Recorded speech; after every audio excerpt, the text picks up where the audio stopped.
was brought up in a traditional Chinese family.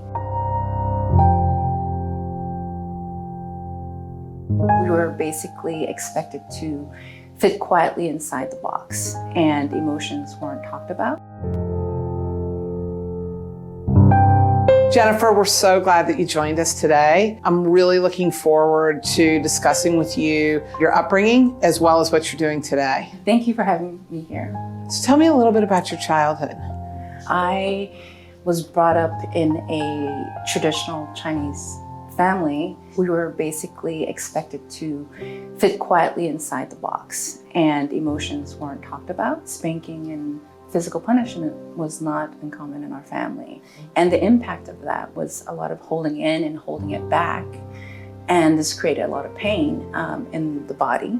I'm a free thinker and I'm an empath. And as a child, I needed more love and attention. And my mom in particular showed me the importance of emotions because she was unable to express them. As children, we don't have a lot of control around what happens to us. And so we just kind of learn to deal with it and move on. And sometimes we don't deal with it until we're adults, and we don't realize that some of that pain that we feel today could have been from there. At the age of 5, I had a near-death experience, and it gave me a deeper knowing of who I am and the outer world around me. What was the near-death experience? I was chasing my brother and my uncle on hardwood floors, and I was wearing socks. So then I just went full speed and I slipped and I fell backwards and my head hit the floor. And next thing I knew, I was pulled up like towards the ceiling. I could see everyone around me. And I thought, whoa, what's going on? You know, and then I felt this push. And next thing you know, I'm like back in my body. I was told I had stopped breathing for like 2 minutes. Oh my gosh. Yeah. So I realized, you know, on the inside, I was me. And then on the outside, I was trying to be that person that my parents wanted me to be. So there was a conflict there. Yeah, there's a conflict because, you know, this further creates pain in the body because it's a conflict between identities. And I struggled between listening to my own intuition and listening to them telling me what I should be doing. Like, I got to a good school because I thought that's what they wanted and that they would finally praise me for something, but they didn't because they didn't realize the hard work it took to get there. And I resented them until I realized I could have been following myself the whole time. So I went on a road of self-discovery because your body is always speaking to you through pain or illness, and it's gonna tell you over and over and over again until we've listened closely and actually address what the pain really is about. So share with me an experience about your friend that was in a coma. Yeah, so a friend of mine was traveling overseas and, you know, went through some trauma and just went into an induced coma because he had lost so much blood. And there was no way of me reaching him.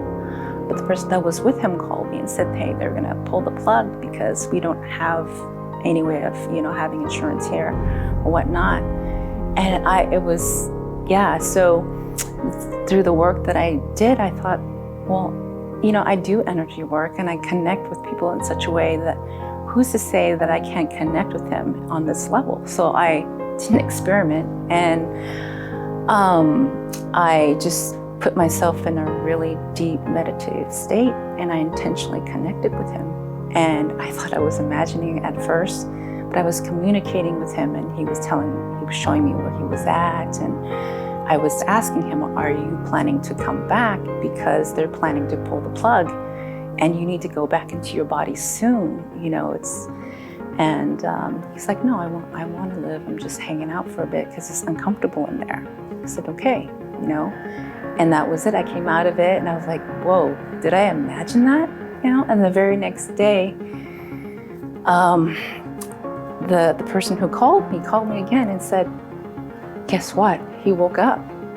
No kidding. And he said he was like in another world. And I started describing, was it mountains and trees and all these things that I saw. He said, yeah, that was it. I said, does he remember talking to me because I connected with him? And he's like, yes, he does remember talking to you. So that was pretty impactful. Well, yes. That kind of stuff gets a little scary sometimes, doesn't it? Yeah, so that's how I ventured off into remote healing. What do you want people to take away from your story?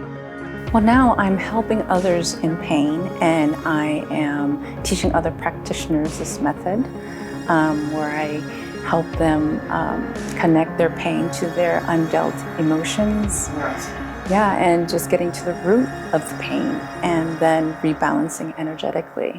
Thanks for coming today. Thank you.